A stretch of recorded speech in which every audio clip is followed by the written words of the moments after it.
Hello and welcome to the recorded study guide for the first QA.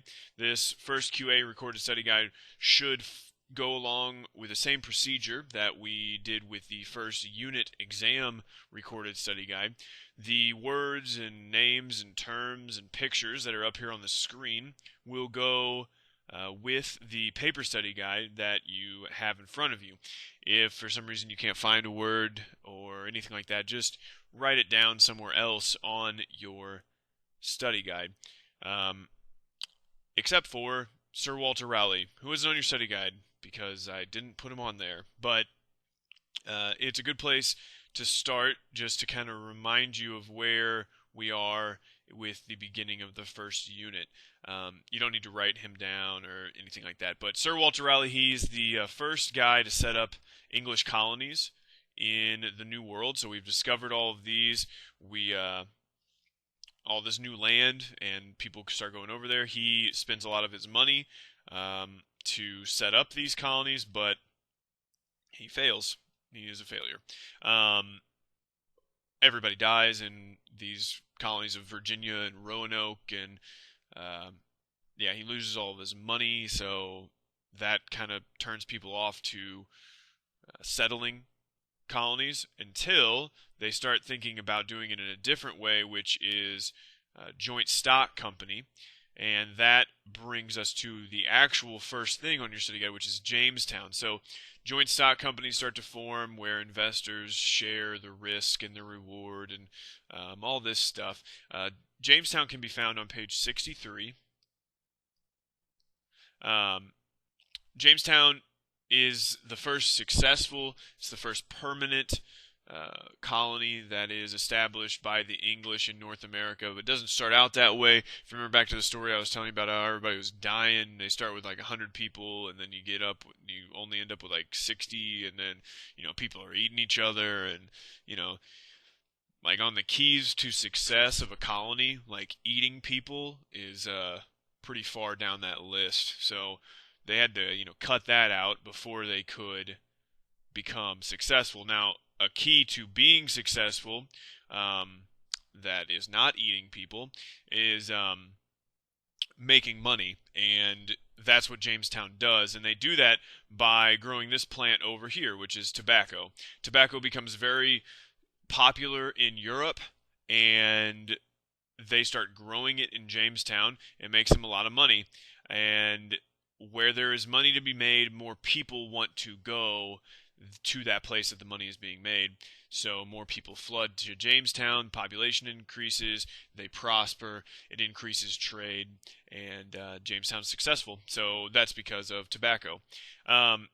With this trade and with this newfound ability for the colonies to make money, England starts practicing what is known as mercantilism. This is on page 62. Mercantilism has to do with selling more than you buy.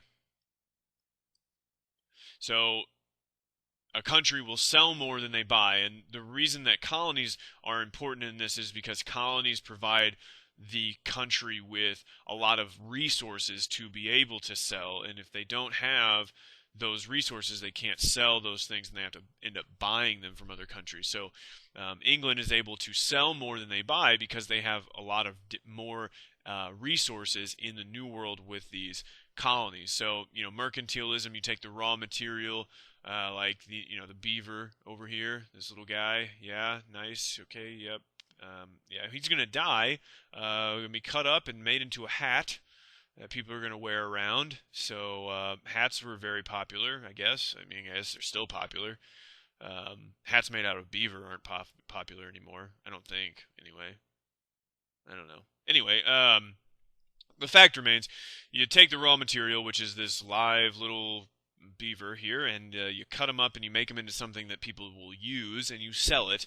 The raw material comes from the colonies, you make it in Europe, and then you sell it and your country makes money. So you sell more than you buy. Mercantilism.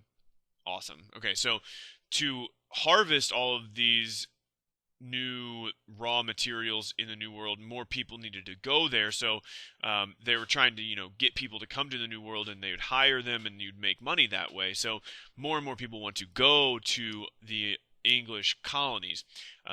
Some people were able to afford the trip themselves, some were not. Those people were called indentured servants. This is on page 64. And an indentured servant is a person who would work for a set amount of time without pay in exchange for like a free trip to America. So this guy, who's like chopping up wood or something, he's working for like the farmer, or I don't know, maybe this guy, who knows, or maybe this guy's an indentured servant too, or maybe they're all working for the horses. I don't know. Doesn't matter. The fact remains, the indentured servants come over. They work for a little while. They work off their debt. They get over to America for free, and then after that, they get to work their own land or work their own farm. So more and more people start to flood in to Jamestown and to the other colonies, harvesting more raw materials, making England very wealthy, making these companies that are running these joint stock companies that are running these colonies very wealthy as well. And then what happens is more and more people start to feel like they want to have a voice or a say in what is going on in the colony or the taxes that they are paying. And that brings us to the House of Burgesses, which is also on page 64. The House of Burgesses, it's the first representative form of government in the colonies. And because it is the first representative form of government, that brings us kind of that example, that standard example that we have in my class, where if we have a school-wide vote over, whatever the case may be, pizza toppings is a popular one that I talk about in my class. We, as a school, we wouldn't ask every single person to vote. We would instead get a representative from each classroom to go up to the office, and that person represents the feelings of the classroom. Therefore, they are known as a representative, and that's where that kind of whole system comes from. So House of Burgesses, first representative form of government. They help the people have a voice and those types of things. After a while, the king decides that he doesn't want these companies to start joining or start making all this money. He wants kind of a little bit of a say in it, so he establishes some of these colonies. He kind of takes them over and establishes them as royal colonies. This is on page 65. We're going to look at the difference between a royal colony and a proprietary colony farther on down. So royal colony is ruled by the king, hence the crown picture. Yeah, okay, the crown, royal, king. That's what a royal colony is. The English government put series after the colonies develop a little bit and they start making a lot of money. England puts in the Navigation Acts on page 95, so we've jumped ahead just a little bit with the Navigation Acts. Page 97. I think I just said 95. That's okay. I'll edit that out. Or probably not. The Navigation Acts were designed to ensure that England made the most money off of the colonies as possible. So, if you could read this, well, maybe I'll zoom in or make it bigger or I don't know, something. But basically what's going on in this picture here is it's telling all the people of the colonies so they can't export any hats or wool or iron to anything except for England. You can't put anything else in any other ships. You have to ship them in English ships. This all leads to the ability for the English to make a lot more money over the colonies because there's less competition from other countries. So yeah, that's how England is making a great deal of cash off of their new colonies in the New World. More and more people start to go to the colonies. A lot of religious groups come to the colonies. The first one that we look at are the Pilgrims. Pilgrims can be found on page 67. In England, there's the church, and then King Henry established the Church of England, and then later on down the road, King James is like, hey, everybody's got to follow the Church of England, and the Pilgrims are like, hey, we don't really want to, and King James is like, hey, well, that's fine, but we're going to kill you if you don't, and they're like, hey, we'll just leave. So they leave, they go to Holland for a little bit, but then they go to America, and since they're on this like religious journey, they're known as pilgrims. Alright, so they travel on the Mayflower, you know the whole deal with that. They set up outside of the rule of the British, and that means they have to set up their own rules now, and that's where the Mayflower Compact comes in, on page 68. The Mayflower Compact establishes self-government, majority rule made by the Pilgrims, named after their ship, so all the guys sign it. So yeah. Another group that King James was saying, hey, listen to me or I'm going to kill you, is the Puritans. They also say, hey, I'm going to leave. This is also on page 68 as well. They want to purify the church. The Pilgrims were like the separatists. They wanted to separate from the church. Puritans go to the New World. They try to set up some. They start setting up some colonies. They become very influential in the New England region. Until, you know, the Salem witch trials and they all lose their minds and everything. But the moral here of the Puritans and the Puritans and the Pilgrims and all this stuff is that it brings us to, you know, what is the main reason the colonies were set up? And the main reason for the vast majority of colonies to be set up, as far as, you know, people setting them up on their own, is that it's religious groups seeking religious freedom. So it's like the Puritans and the Pilgrims coming over looking for religious freedom. Now, from an English side, like the government side, it's to make money.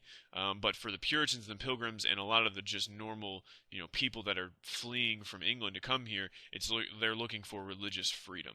So, just religious freedom, I guess.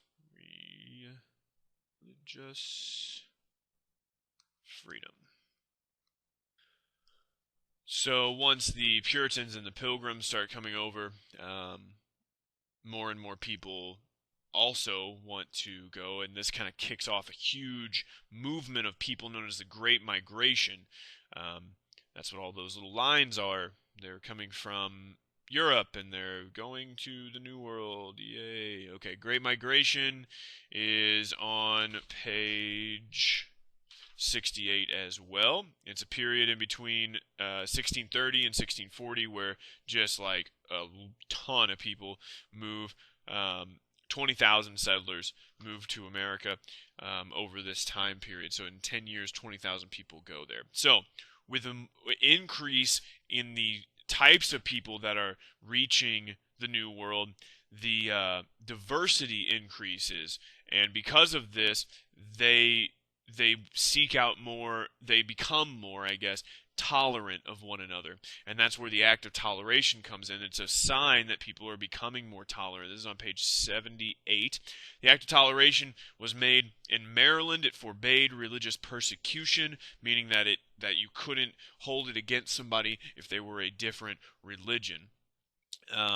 Diversity ties in with tolerance because, you know, the more diversity you have, the more the more used to different types of people you are, and that kind of helps in everybody kind of getting over their differences and living with one another. So I talk about shirt diversity in my class. Like, we are very used to seeing different types of shirts, different colors, different styles, everything like that. So we don't really think of it as a big deal if somebody wore like a really different colored shirt. But at Borgia, they have a very low shirt diversity because they all wear uniforms. So because they all wear uniforms, they're all used to seeing the same type of shirt, the same look and everything. So if somebody showed up in a completely different type of shirt, it'd be it would not be as tolerated. So the act of toleration. Another place that, you know, toleration was key and diversity was key was Pennsylvania. This is William Penn. He is going to be the founder of Pennsylvania. This whole thing is on page 84. He's going to be setting this up as a place for Quakers.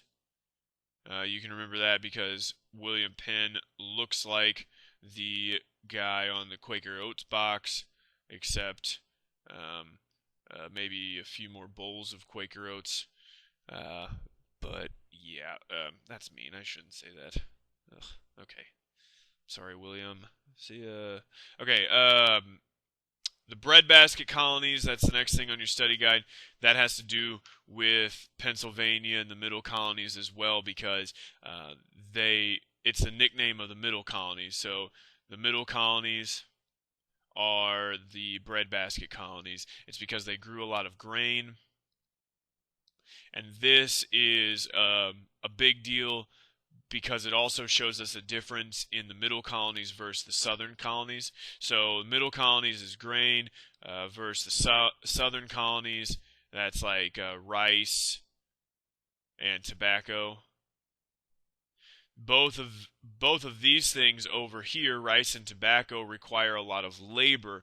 Grain does not. So you're going to see no slaves here. Or very few, I guess, maybe not no, and then a lot of slaves here. So that's kind of the difference here. This is a nice little T chart, if you will. Middle colonies, southern colonies, grain, no slaves, rice and tobacco. In the southern colonies, you have slaves. So that's kind of the differences between those two groups. To proprietary colony, which I did mention earlier, the difference, you're going to want to know the difference between the proprietary colony and a royal colony. So proprietary also means owner. So a proprietary colony is a colony run by an owner. This is on page 78. Royal colony is the king. So that's the difference between those. Georgia, this, nice looking guy here with a very distinguished look on his face. I wonder what he's looking at. Think about it. Like, when do you think he's staring off into the distance thinking? Well, he was probably thinking about how he wanted to set up a colony to where the poor could get a new start, and he did, and it was called Georgia. So thank God he had that picture drawn of him so he could set up Georgia. This is on page 80. Georgia is set up as a place where the poor could get a new start. This guy who's staring off in the distance is James Oglethorpe. He's the founder of Georgia. So it's a place for poor people, debtors, they could start over. The economy of the South focuses around plantations. So I'm going to jump down here real quick. Plantations and slavery. This is because of the thing right above this, the Tidewater. Tidewater is on the page 81. Southern colony is an explanation of that, kind of the economy of it, 107, 119. So because of the Tidewater, which is a very fertile, flat land, so flat land along the coast, very fertile. You can grow a lot of warm weather crops like tobacco and rice, and because you can grow a lot of tobacco and rice, you see a large increase in plantations and slavery, because rice and tobacco require a lot of labor, so you're going to get a lot of slaves in the southern colonies. This system of plantations and slavery makes the rich get richer, the poor stay poor. So when more and more people start flooding to the colonies, there's less and less good farmland along the coast, less of that tidewater, so people have to move out into what is known as the back country. Very cheap, rugged, kind of dangerous place to live, but that is where the Scots-Irish are going to be set up. This is on page 118. The Scots-Irish are going to be the #1 immigrant group living in the back country. They are able to live there and succeed because they have the survival skills. So yeah, that's kind of Unit 1. Now we're going to shift gears and go to Unit 2. With Unit 2, we start looking at what is going to cause all of these people that have come over to the colonies, and not all of them, but a lot of them, to start questioning whether or not they want to be a part of England and if some things need to change. We started this second unit looking at two movements that sweep across the colonies and are very influential. The Great Awakening is on page 31, and then the Enlightenment is on page 132. So the Great Awakening has to do, it's a religious movement. The two things, the thing that benefits both of these movements is the fact that everyone, a lot of people, much more people than in England, can actually read and understand what's going on in these movements. So pamphlets and posters and books spread throughout the colonies. Ideas spread a lot more quickly through the colonies. And the reason that is I mean, they wanted everybody to read. They taught their children to read at an early age so they could understand the Bible.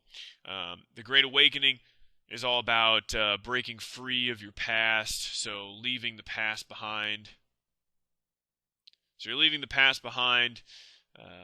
You start over, leave traditions. This starts people thinking, hey, maybe why do we have a king? That's just something that we've always done. Why are we still doing it?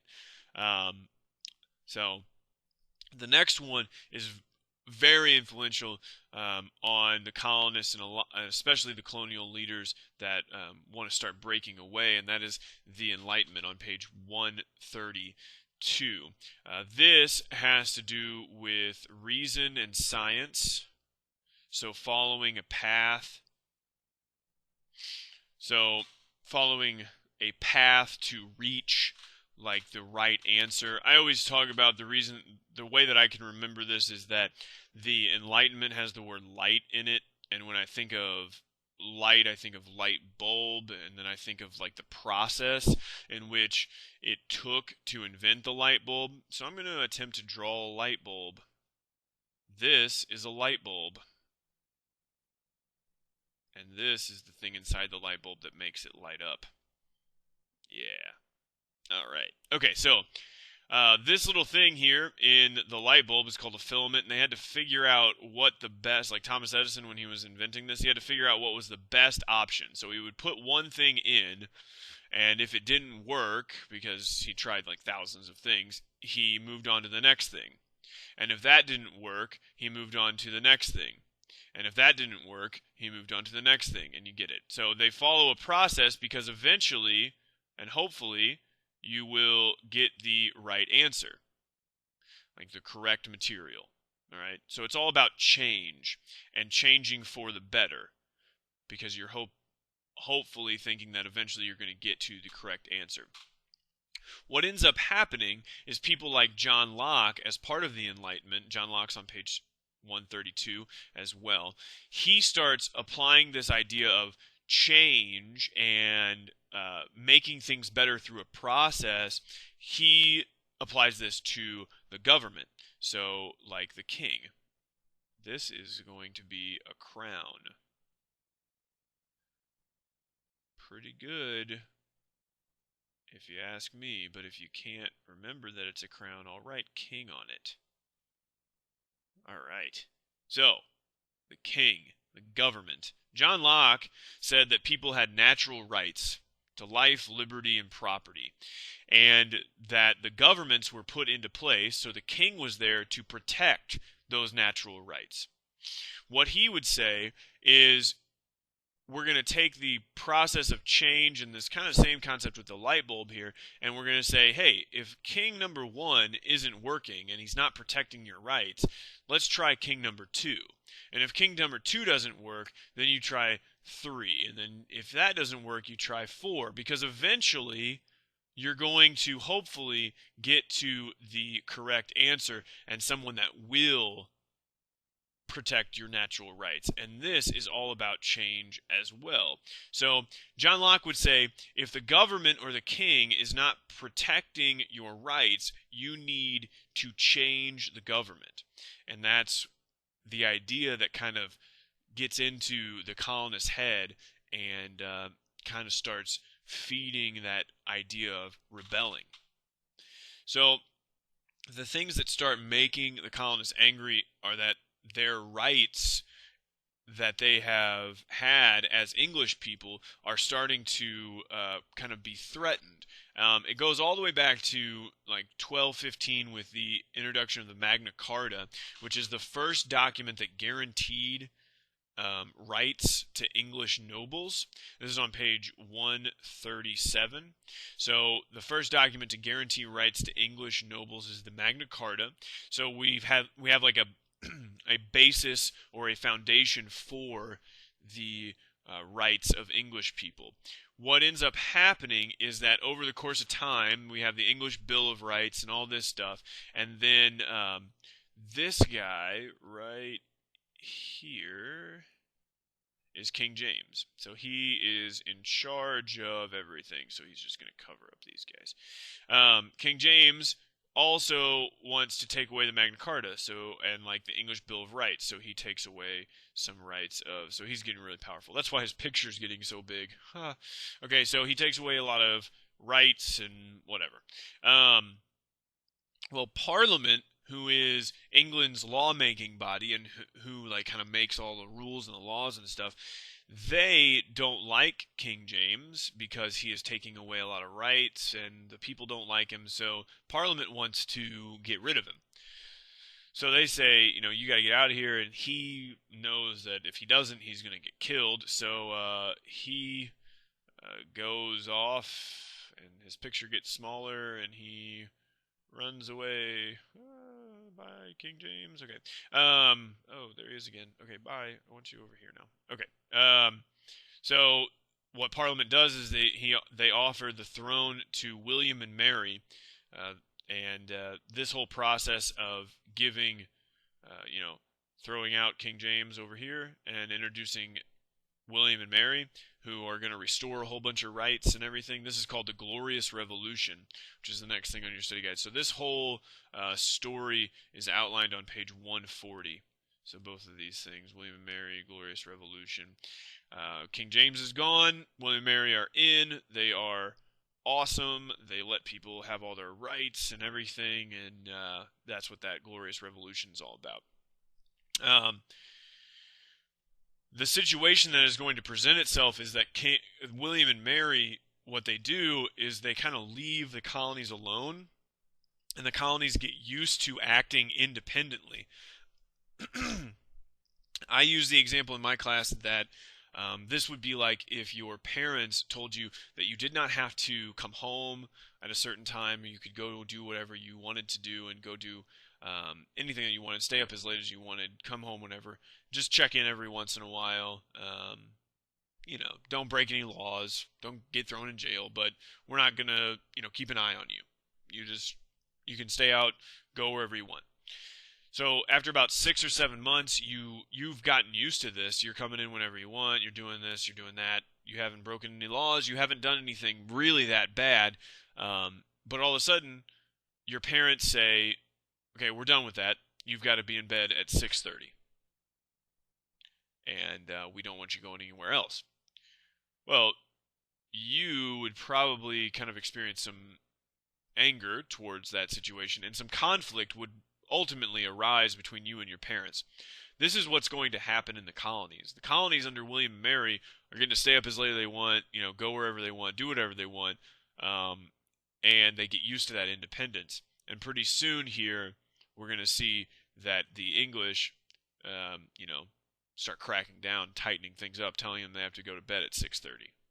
Well, not really, but you get the idea. The John Peter Zinger trial, that is going to be found on page 141. John Peter Zinger trial is all about the freedom of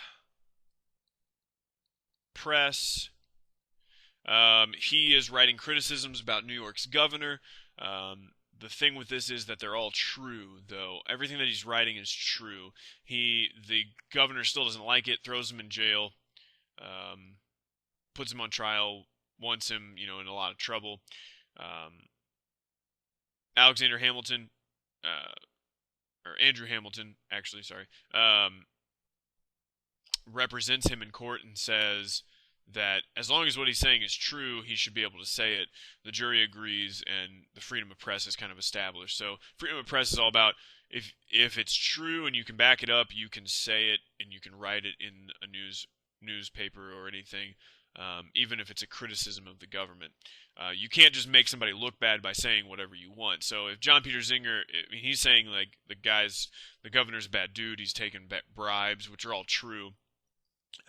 But if he were to say that the New York governor likes to go out in the middle of the night, dress up like a woman, and kill puppies that he sees on the streets, that's not true. That just makes him look really bad. So you can't be saying that. All right, French and Indian War is the next thing on your study guide. It is on page 143. French and Indian War is not a war between the French and the Indians. It is a war between the French and the British. It is all about, the cause of this war is all about British fur traders moving into French territory and causing a lot of conflict. The French think it's their land, the British think it's their land, and all this fighting goes on. Virginia tries to fight by themselves, and then Benjamin Franklin starts to say, hey, we've got to work together. So he introduces the Albany Plan of Union. It's the first formal proposal that the colonies unite. He's like this whole snake thing, join or die. Yeah. If we don't work together, he's saying, we will fail. The colonies don't like that idea very much because they don't want to give up any control or any of their power. So as the French and Indian War goes on, the British are involved with the French all over the world in the 7 Years' War, and the French and Indian War is part of that. But eventually, the British focus in on the French and Indian War. They take over the French capital of Quebec in Canada, and from there they basically win the war. So on this right side of the map over here, you see that the French are gone. The yellow color is gone. It's everything purple now, and the British control everything. So what ends up happening is that they fought over all this land kind of out here in the Ohio and Mississippi River Valley, Great Lakes region. And what the British are going to do is they're going to put in the Proclamation of 1763. This is on page 148. If we make this map down here a little bit bigger, basically the colonists are going into the frontier now, and they're getting in conflicts with Native Americans. All these lines mean conflict, fighting, bloodshed. So this costs the British a lot of money because of all the fighting and conflict. So they want to get rid of that. So what they do is they put in the Proclamation of 1763, which is this line right here, already drawn, but I'll draw it again, that says the colonists can't go west of the Appalachian Mountains. So they basically are saying, the British are saying that you can't go into this area, which is what we fought for, and a lot of people died for. You can't go there, though. So this makes the colonists really angry. So this is like the first thing that makes the colonists angry, the Proclamation of 1763. The next thing that makes the colonists angry is the Quartering Act. The Quartering Act can be found on page 158. The Quartering Act and the Proclamation of 1763 go hand in hand because they do the Quartering Act because they have to have somewhere for these troops to stay. They ship over 10,000 troops to kind of guard the proclamation line to make sure people aren't going out into the West, but they don't have anywhere for them to stay. So they have to figure out what they're going to do with that, and they put the Quartering Act into place, and it basically forces colonists to house British troops. We also see the introduction of the Stamp Act and the Sugar Act and all these different taxes and laws. And what you need to kind of understand is that the reason that the colonists start getting so angry is because of who is passing these laws and what the colonists are able to say about them. So Parliament and the king are the people who are passing the laws. The colonists themselves have little or no representation or little or no say in the actual outcomes of these laws. So people start getting really angry and they want Parliament to listen to them. So they start forming protests and different demonstrations. One group that starts these protests and forms this kind of resistance movement are the Sons of Liberty. This is also on page 158. Sons of Liberty, they're a secret society that are opposing British policies. They're going to organize boycotts and protests. One of the biggest demonstrations that they do is the Boston Tea Party. This is on page 166. They get on, they destroy,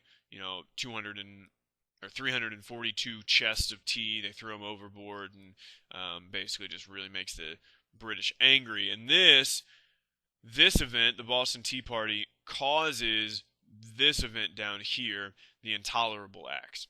And the Intolerable Acts are almost like that moment when your parents said you have to be in bed at 6:30.